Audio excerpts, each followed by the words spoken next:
any permission. See, they punish you because you're a poor person, you see. Because you're a poor person, you have to obtain permission.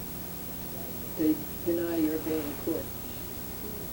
See Glendora versus Porzio, et al. 523 U.S. 206, 1998. Order of dismissal. November 10, 1999. Glendora versus Rosanna, Washington. And there are other citations. All these great fights for rights. This complaint essentially rests on her dissatisfaction with the outcomes of her other lawsuits. As each is dismissed, the presiding judge's name is added to her list of defendants. There is no basis for jurisdiction in this court. The allegations in the complaint completely fail to state claims upon which relief may be granted under 42 U.S.C. 1983. Wehrlein cannot substantiate the above. 54. This is mere dictum. Wehrlein has no legal basis. 55. Glendora's case must be adjudicated on its merits in the United States District Court, Southern District of Texas, Houston, and not in foreign courts. Wehrlein fails his task. Wehrlein cheats. As the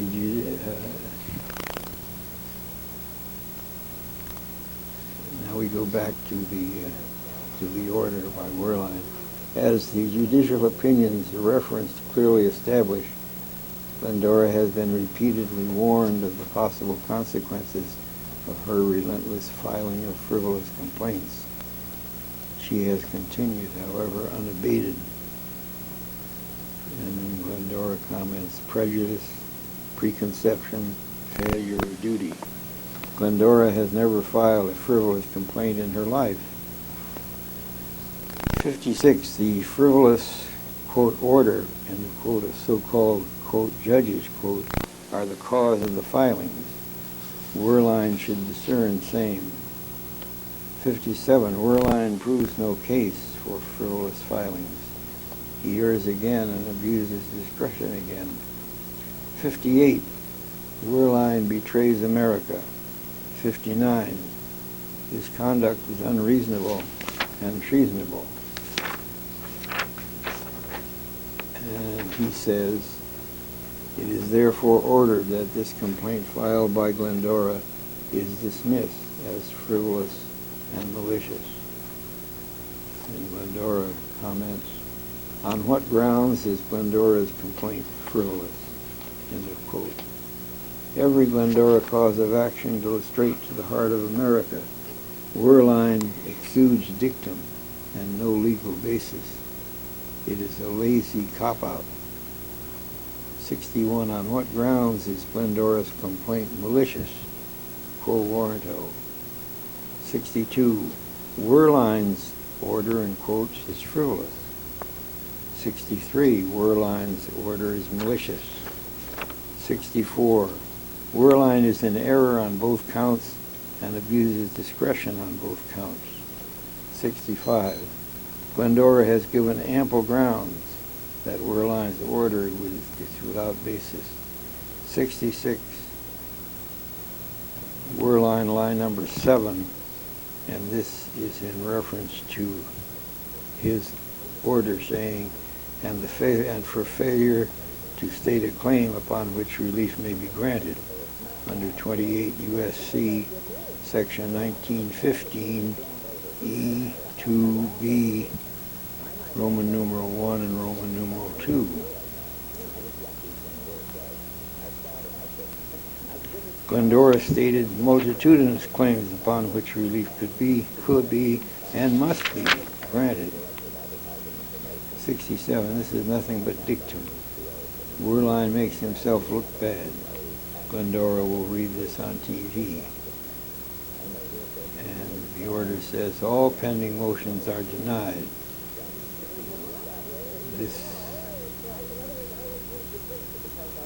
This is a All pending motions are denied. This is a cop-out.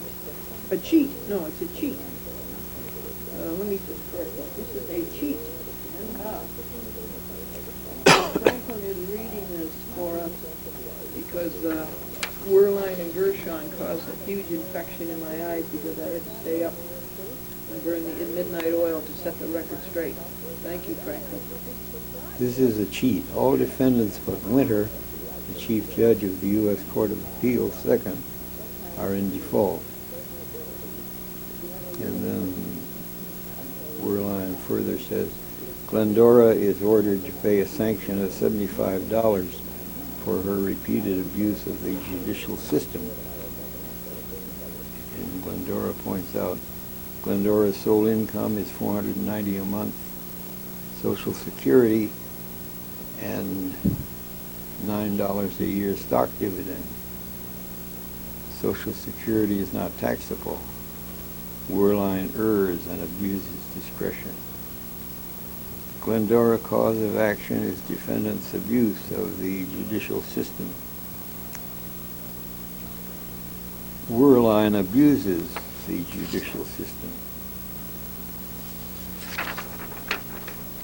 And then Judge Werline says the clerk is directed to refuse to file any more in form of pauper civil actions sent by this individual, Glendora, without specific permission from a judicial officer.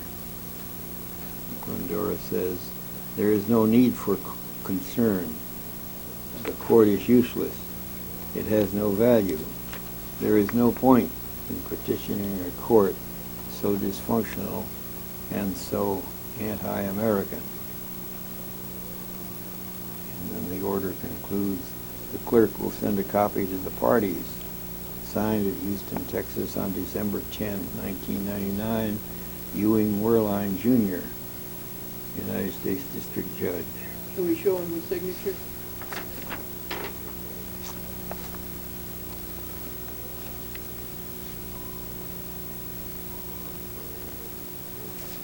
Thank you. Is that all there is to that page? No.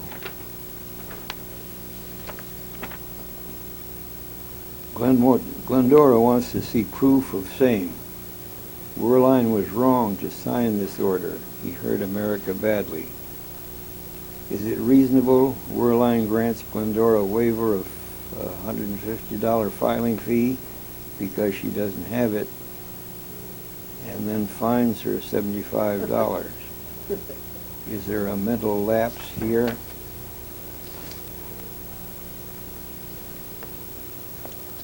More unilateral is that Werline does not tell the public that Justices Stevens, Marshall, Brennan, and Blackmun all told the U.S. Supreme Court they had no legal basis to do what they did to Glendora. U.S. Supreme Court is a rich man's court. Poor people cannot get in.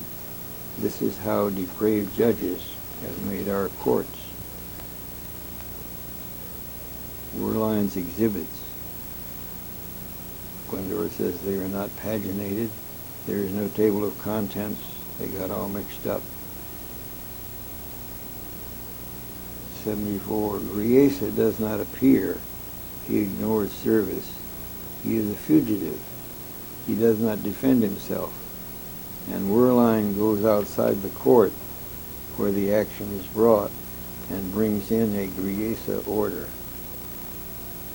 Is this collusion? Is this ex parte?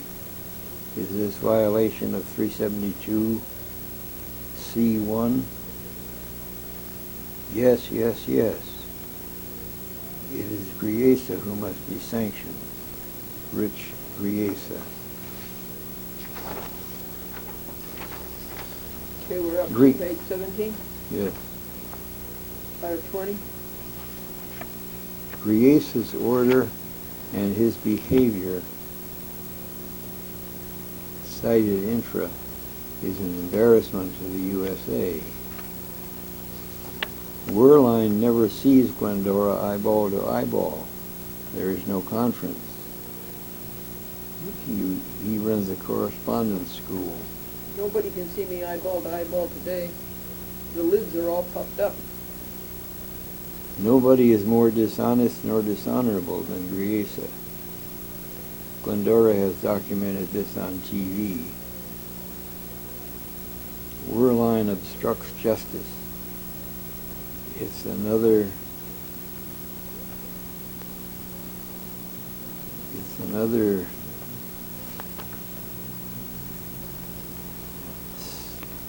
sad or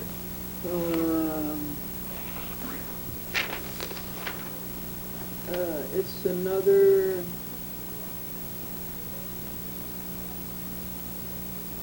I don't know, but that's certainly what the meaning is that it's very sad that Glendora exposes another one.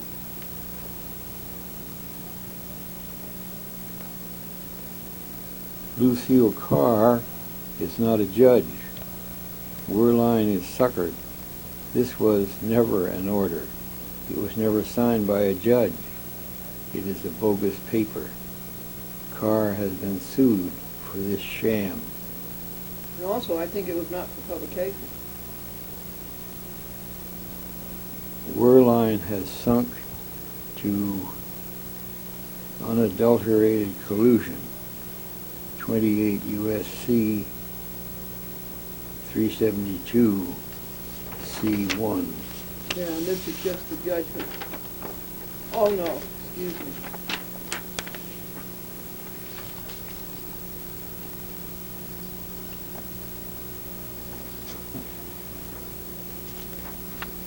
This says that you are invited to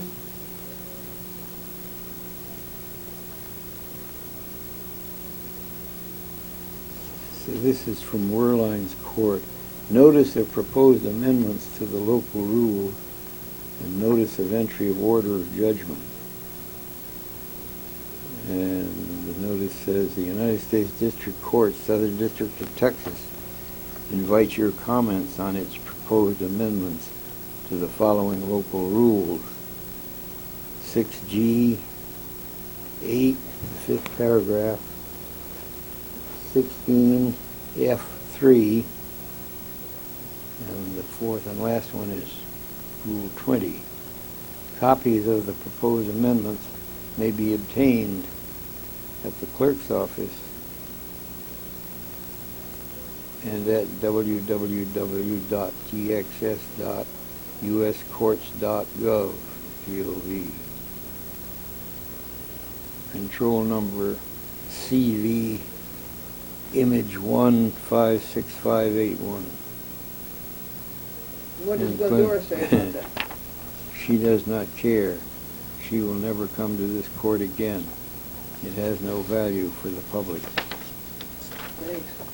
Now you're on the last page. Page 19, and this is the order, I guess. Yeah, that's the order.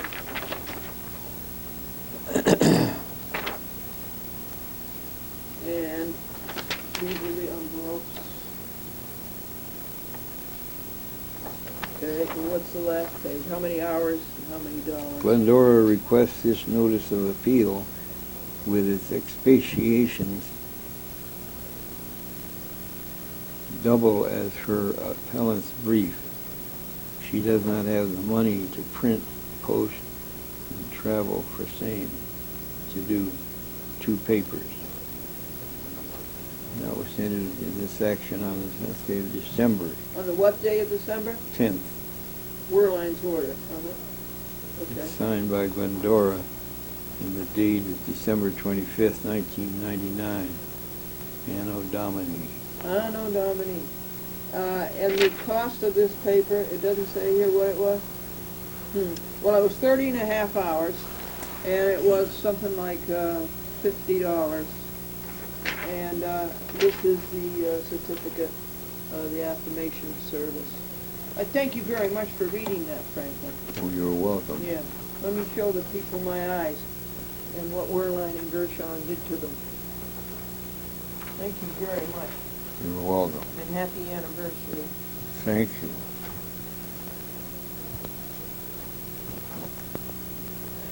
So that's the end of the Wehrlein stupid treatment of one of the greatest American fights that has ever been brought. That's Glendora versus Mark D. Fox.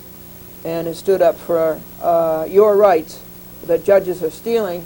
And he said there was no cause of action, but then he could not substantiate that. There were about 40 causes of action, but that's how idiotic United States district judges are, how crooked and how corrupt. I promised that I would show you my eyes. What ruined my eyes was what caused the infection was these long papers that had to be written way after midnight for several days, and they just took a toll on these eyes and infected them, and the infection started along about Tuesday.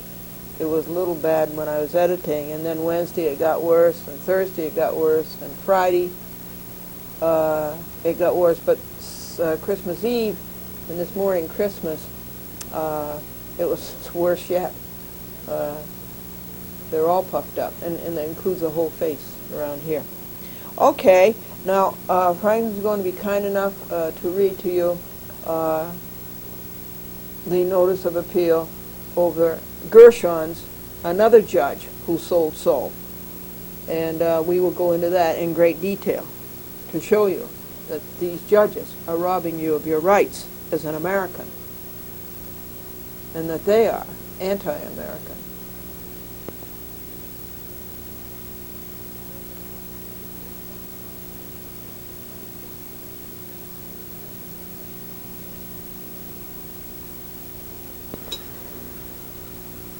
Folks, there was a play on TV, and the sign at the end of the program said, "Any resemblance to people, living or dead, is coincidental."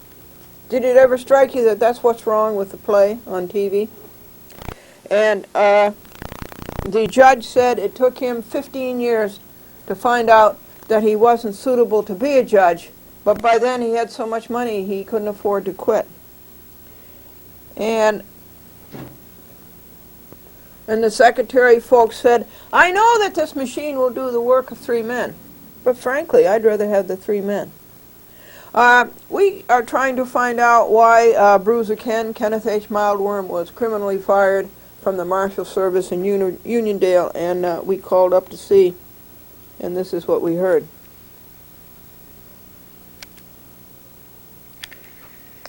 Transferred from audio tape 1067. Franklin and I made a resolve Saturday, since it takes so long to find these tapes that have to be played on TV, that we would make a special tape, even though it would be second generation. So this call was made at 4:30 p.m. on December the 20th, 1999, Monday. This was to Patrick Quinn.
hear the cause of my not believing you. Oh, okay. Okay.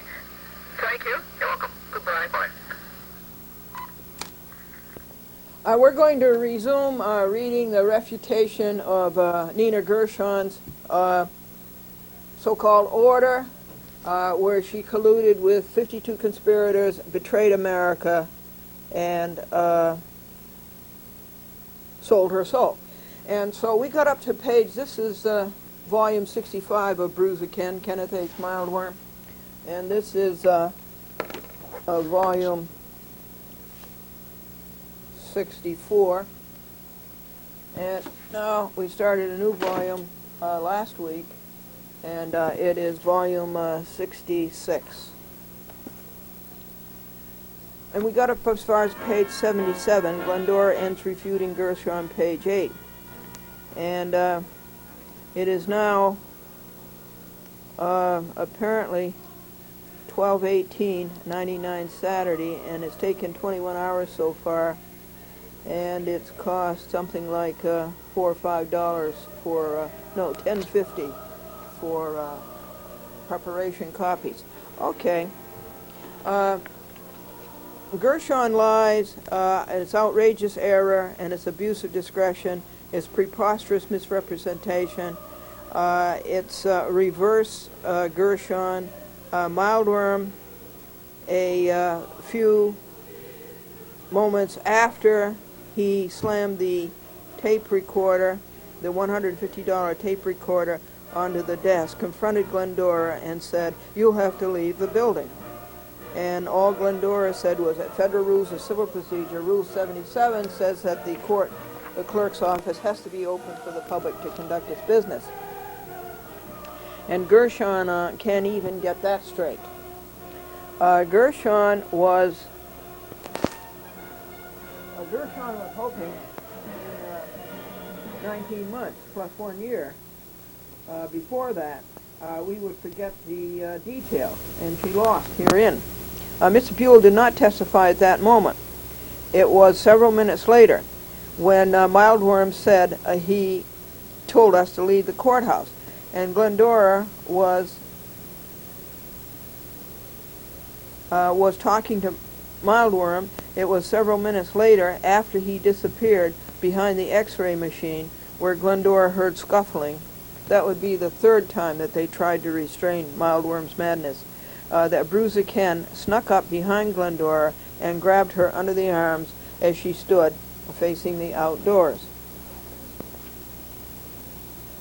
At that point, Franklin testified, Mildworm came up to Glendora, who was still standing, and took her under the armpits and then twisted her arm up behind her shoulder blade.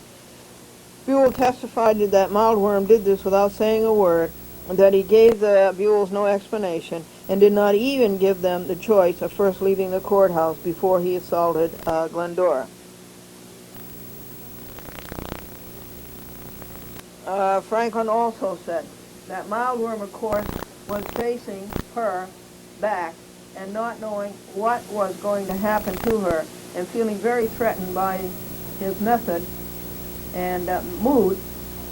Franklin stood up and stepped between them, spreading his arms, just hoping to ward off the blows that apparently Mildworm was going to give. And that's all I did, Franklin says, stretch out my arm. When I got between them, he immediately dropped Glendora, and he punched me in the jaw. He drew back his arm full length and gave me a punch in the jaw that knocked me to the floor and stunned me. As I say, the whole key to it was that he came over and gave no explanation of what was going on. He came and grabbed her without saying, "You've got to leave the courtroom," and without any clue of any sort, and with his hostility, I could think of, all I could think of was, what's he going to do? It is my duty to protect my wife and to keep her from harm. Gershon writes, Buell affirmed on cross-examination that Mildworm had hit Mr. Buell flush on the jaw with his fist, and that he was knocked to the ground, stunned by the force of the blow. Mr. Buell also conceded on cross-examination that he was aware that the courthouse in White Plains did not give receipts for personal property. And Glendora says to that, "So what?" Their not doing it doesn't make it right. Gershon twists and misrepresents, and that's her number 143, a lie.